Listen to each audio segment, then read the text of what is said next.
I officially transferred the ownership of our house to my parents, as Charles and I were contemplating divorce. With a cold, detached demeanor, Charles pointed at me and callously demanded that I leave the house. He unleashed a barrage of insults, all while his parents sat there with cheerful smiles, silently supporting his actions. Despite their harsh words, I remained unfazed. I had anticipated this moment, prepared myself both mentally and emotionally. I had packed my bags ahead of time, and without hesitation, I calmly walked out of the house. They had no idea of the storm that was about to hit them, completely unaware of the gravity of the situation they had created. My name is Mary, and I recently turned 55. Many years have passed since Charles and I first got married, and our children are now grown and living independent lives far from us. I used to live the life of an ordinary salaried worker, but now, thanks to a friend's introduction, I spend my days teaching others how to make handmade accessories a hobby that has turned into a fulfilling profession. This new chapter in my life has brought me immense joy and satisfaction. Every day, I find fulfillment in my interactions with my students, and the simple act of crafting has become a source of comfort and peace for me. Some might frown upon turning a hobby into a career, but I am genuinely content. Charles and I met by chance at the company where I used to work. He was employed at a client company, and through work-related events and social gatherings, our relationship grew stronger. Eventually, we fell in love and decided to marry. 5 years into our marriage, we were blessed with a beautiful, healthy son. He grew up to be a bright young man, graduated from a prestigious university, and is now happily married and living a successful, fulfilling life. Despite our son's achievements, the relationship between Charles and me deteriorated over time. The once loving and considerate man I married slowly transformed into someone I could hardly recognize. Charles became demanding, treating me more like a servant than a partner. His constantly shifting demands and preferences became an unbearable burden, and nothing I did seemed to please him. Lately, he's been quick to anger, blaming me for the most trivial things. Verbal abuse has become more frequent, leaving me feeling emotionally drained and worn down. As much as I tried to maintain peace and keep our family together, it became clear that the person Charles had become was not someone I could continue to live with. The love and respect that once defined our marriage had eroded, replaced by anger and resentment. Walking away from the house, I knew this was the right decision, not just for me, but for my future. It was time to reclaim my peace, my happiness, and my sense of self. Though our marriage spanned many years and was once filled with love and promise, I could no longer ignore the reality of our situation. I had given Charles countless chances to change, to recognize how much he was hurting me, but those chances went unacknowledged. Now, as I step into this new phase of my life, I'm filled with a sense of relief, knowing that I've made the right choice for myself. It's not easy to walk away from a life you've built with someone, but sometimes it's necessary to let go in order to find your own happiness. I've been longing to escape this life and start fresh, but I'm tied down by an unpaid mortgage. To make matters worse, Charles quit his job out of nowhere, giving no clear reason, and now spends his days lounging around the house. He hardly lifts a finger to help with anything, leaving me to manage all the chores and responsibilities on my own. The house we live in was recently rebuilt, and I was the one who made it happen. I saved money little by little, carefully managing the finances to fund its reconstruction. This house represents so much more than just a place to live. It embodies my dreams, my hard work, and everything I've wished for. It's a home I poured my heart into, and I can't stand the thought of it falling into Charles's hands if I leave. Beyond the mortgage issue, this house is a symbol of my aspirations. I was meticulous in its design, making sure to include features like a spacious kitchen, something I've always wanted. While Charles had some input at the beginning, I was the one who covered all the costs, and I hoped my wishes would be respected. Despite the difficulties we faced along the way, the house finally became a reality, complete with all the features I had dreamed of. I felt an overwhelming sense of joy when we moved in. Seeing my hard work turn into something tangible was incredibly fulfilling. However, the cost of construction ended up being far higher than we initially estimated. We had no choice but to take on a much larger loan than anticipated. Taking on such a significant financial burden in our 55s was a tough decision, but I believed the happiness our new home promised would make it worth the effort. For me, the house was a dream realized. But Charles? He wasn't as thrilled. He sulked, his complaints lingering because his opinions weren't as reflected in the final design as he'd hoped. He even went so far as to say the house was a waste of money, comparing it to throwing cash down the drain. Ignoring his grumbling, I pressed forward, knowing the house was everything I had hoped for. But his attitude worsened. Gradually, Charles stopped talking to me, resorting to childish behavior like leaving trash scattered around and disorganizing the house on purpose, small, spiteful acts aimed at irritating me. Each day, I wondered when this tension would end, when I could finally break free from this toxic cycle. These thoughts weighed on my mind constantly as I tried to navigate the delicate balance between my love for the home I built and the strained marriage that now threatened to suffocate me. A few months after we moved into the new house, something unexpected happened. The doorbell rang one afternoon. We weren't expecting any visitors, so I was curious about who it could be. As I prepared to head to the door, Charles, surprisingly, got up before I could. It struck me as odd since he rarely made any effort to be involved in anything these days. It seemed like he knew who the visitor was. After a short while, cheerful voices and laughter came from the entrance, a stark contrast to the usual tension in our home. When the door to the living room slowly opened, it revealed the visitors. When I opened the door, I was greeted by the faces of my unexpected in-laws, Kevin and Carolyn. Seeing them was always a source of tension for me. From the moment Charles and I announced our marriage, they treated me coldly, criticizing me for my lower social status and showing an awkward attitude, even on our wedding day. Their interference didn't stop after the wedding either, and each encounter with them left me feeling uneasy, always wondering how to handle the situation. Over time, as our contact with them decreased, I thought things might have settled down. That's why their sudden visit caught me off guard. I greeted them politely, trying to mask the slight tension I felt, but they walked right past me without so much as a word, one of them even bumping into my shoulder, as if I weren't there. They immediately began marveling at the house, particularly the spacious, user-friendly kitchen that I had designed with so much care. Charles, now eager and proud, gave them a full tour of the house, showing off all the details. When they returned to the living room, their expressions seemed satisfied, as though they were impressed. But then, Charles's face hardened, and suddenly, he raised his voice at me, demanding that I hurry and prepare tea and snacks for his parents. His tone caught me off guard, and I rushed to get everything ready as quickly as I could. Despite my best efforts, Kevin and Carolyn seemed dissatisfied, making subtle remarks about the hospitality. Kevin, in particular, barely finished his tea before expressing his dissatisfaction, though he did take a moment to compliment the interior of the house. Then, with a broad smile on his face, Charles invited his parents to live with us in the house. He spoke as if I wasn't even there, as if my thoughts and feelings didn't matter. His parents seemed to take his words seriously and left soon after, satisfied with the idea. As I watched them leave, I couldn't help but feel the enormous gap between Charles and me widening further. He was laughing and chatting with his parents, something I hadn't seen him do in a long time, and it reminded me of how distant he had become from me. After that day, Charles's parents began visiting more frequently. At first, it was just a few times a month, but soon their visits increased to several times a week. Before I knew it, they were coming over nearly every day. And with each visit, their criticisms of me intensified. No matter what I did, it was never good enough for them, and Charles never stood up for me. In fact, he started blaming me more, too. He constantly complained that I didn't listen, and he even accused me of causing stress for our son, which felt like a baseless attack. Despite how frustrated and hurt I was, I couldn't seem to find the courage to speak up. Every time I wanted to defend myself, the words got stuck in my throat, and all I could do was offer apologies. The in-laws' visits didn't just increase, they started coming over even when I wasn't home, often arriving with Charles. I would return to find empty beer cans and bottles scattered around the house, and spilled alcohol soaking into the new rug I had bought with such care.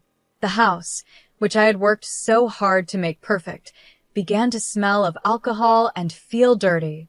I protested, of course. I asked Charles to intervene, but he ignored me, brushing off my concerns. It was as if my feelings didn't matter anymore. The house I had dreamed of, the house that was supposed to be our sanctuary, was slowly becoming a place where I felt trapped and powerless. The more his parents came, the more I felt like a stranger in my own home, and the more distant Charles became from me. I couldn't understand why Charles, who contributed nothing to the household, was always the first to complain. His growing involvement in gambling added another layer of stress to my life. Almost daily, I would find discarded betting slips, constant reminders of his risky habit. No matter how many times I tried to explain the dangers of gambling and the impact it was having on our finances, my words fell on deaf ears. The losses were devastating, especially since the money he was gambling away was the result of my hard work and long hours. Nearly a month into the in-laws' frequent visits, they had become bolder, often coming over when I wasn't home. One day, I returned earlier than expected and found them lounging in my house as if it were their own.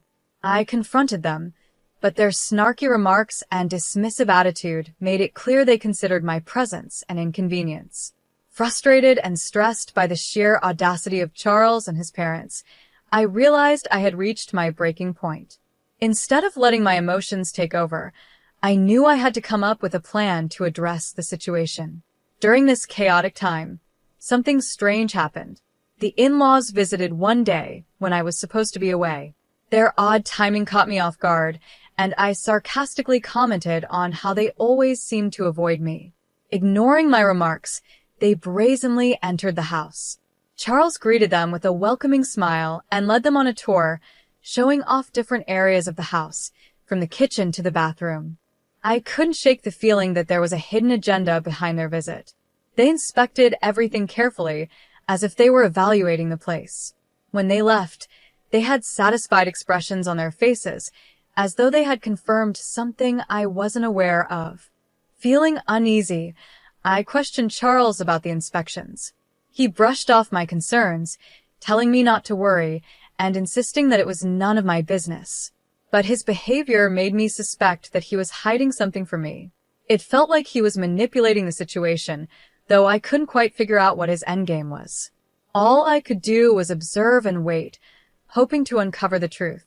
Then, one day, after a long day at work, I came home to find a large moving truck parked in front of our house. The truck had the logo of a moving company called Moving Center. I was stunned. As I approached, I saw Charles talking with the truck driver and some company representatives. When he noticed me, he quickly looked away and disappeared into the house, avoiding any eye contact. My heart sank, but the biggest shock came when my in-laws arrived at the same moment. They greeted me casually, as if nothing unusual was happening, and Charles welcomed them inside with open arms. The atmosphere felt tense, and I couldn't shake the feeling that something was terribly wrong. As I followed them into the house, my suspicions were confirmed. The furniture and belongings I had known for years were gone. In their place was my in-laws' old, dated furniture, arranged as though they were preparing to move in permanently. It was as if my home, the house I had worked so hard for, was being turned into theirs without my consent. I stood there in disbelief, trying to process what I was seeing. My world felt like it was spinning out of control, and it became clear that Charles had been planning this behind my back for some time. His parents seemed smug, as if they had finally taken over, while I was left standing in the middle of what used to be my home, feeling like an outsider. I sat down on the sofa, surrounded by Charles and his parents, all wearing smug smiles that made it clear they had something planned. Their behavior radiated confidence, as if they had been waiting for this moment. Despite feeling anxious, I decided to remain quiet and see how things would unfold. My in-laws exchanged hurried glances, and finally, they declared that they had something important to tell me, hinting at an ulterior motive. Bracing myself, I tried to stay calm. Charles let out a deep sigh before revealing what I had already suspected: he had sold the house to his parents. He then bluntly proposed a divorce, and his parents, nodding in agreement, looked pleased with themselves, their smirking faces showing that they had been plotting this all along. Despite the shocking revelation, I stayed composed. I had seen this coming and prepared myself for this moment. Without hesitation, I signed the divorce papers, took off my wedding ring, placed it on the table, and calmly declared that I would be leaving the house. For a while, I had been suspicious of Charles and his parents, especially with their increasing visits when I wasn't around. To confirm my doubts, I had installed hidden surveillance cameras around the house, connected to my phone. I monitored their conversations daily, and one day, I stumbled upon footage of Charles and his parents joyfully discussing their plan to sell the house. Shocked but determined, I knew I had to act quickly. In the days that followed, I quietly made plans for my next move. Using the information I gathered from the surveillance footage, I decided to transfer the home loan, which was still under my name, to Charles. If they wanted to kick me out of the house I worked so hard for, they could take on the mortgage as well. After all, the $5,500 monthly payments had always come from my hard-earned salary. I doubted that Charles and his parents, now unemployed, would be able to manage the payments without my help. I resolved not to provide any further financial support. Once everything was in place, I moved into my new home, a well-arranged, cozy space furnished with new items I had carefully chosen for this fresh start. I was finally free from the burdens of my old life, ready to begin a new chapter. On my first day off in my new place, I relished the idea of having some much-needed rest. I slept in late, enjoying the quiet peace of my new surroundings. But just as I was about to doze off again, the doorbell rang unexpectedly. To my surprise, Charles and his parents stood at my doorstep, uninvited. Without waiting for an answer, they barged into my home, clearly upset.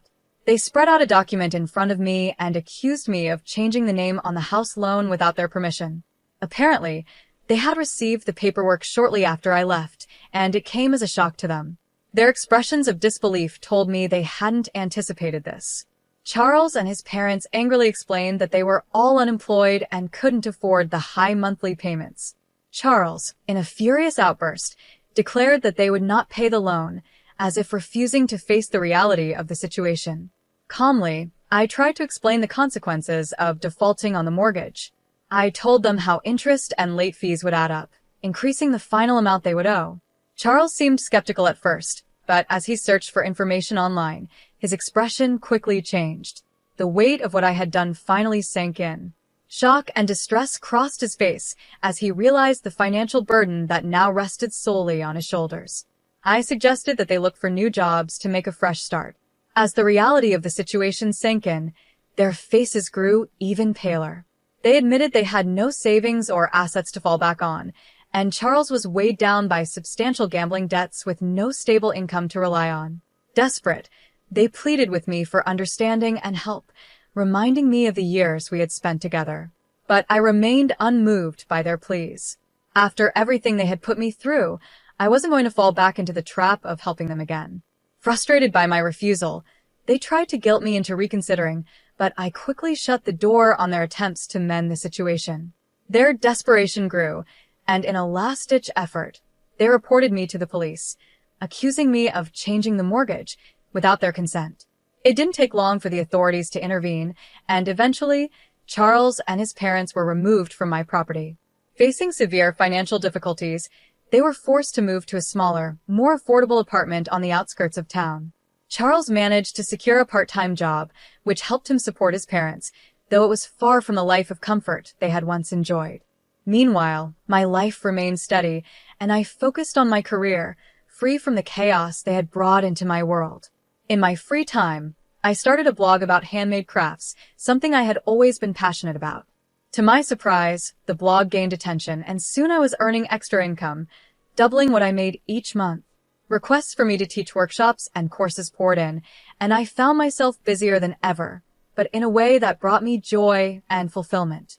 I had no plans of remarrying. After everything I'd been through, I realized that I was content navigating life on my own. One day, as I was going through old belongings, I came across an old household account book from the early days of my marriage. Flipping through its pages, I was reminded of the financial struggles Charles and I had faced together, how hard we had worked to make ends meet back then. But instead of feeling sad, I felt a sense of resolve.